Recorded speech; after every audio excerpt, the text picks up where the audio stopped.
vodiyga ketishda Voha tomon ham bor post ko'rganmisizlar. Toshkentga kema bilan bir xil edi. 10 yil oldin Toshkentga necha kelaverasizlar? Demasdi xolos. Endi izlab bitirib, endi huzur halovat ko'raman deb hamma narsam bor bo'lsa ham jinoyatchiga o'xshab o'tardim. Hayolimda ali postdagilar tushpasga deydiganga o'xshaveradi. Bunday qilib ketardi. Post kelyapti, post jim. Sho'piram tushib qolardi. Bitta pasport tekshiruvchi aka bor, uni yarimidan ichkariga kirib ketadi. Ichkariga yarimidan ichkariga kirib, "Opa, yaxshimisizlar, pasportingizni ko'ray" deb.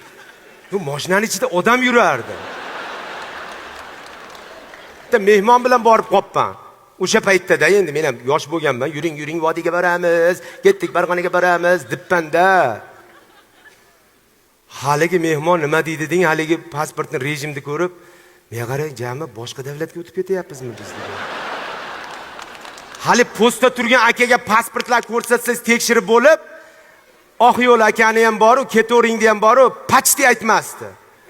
Ketaveraylikmi siz?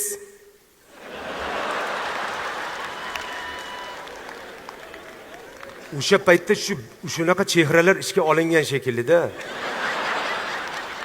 Yaqinda o'zimdan o'zim o'shani eslab pastga tushdimda postda nerim o'ynadi.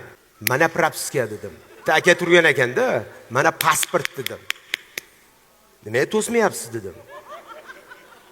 Nima ko'ring endi dedim. Nima endi bunaqa hamma joy-joyligida ko'rmayapsiz. Desam, aka mayli-yu, meni adashtiringiz shekilli, men patr sotaman aka aytadi.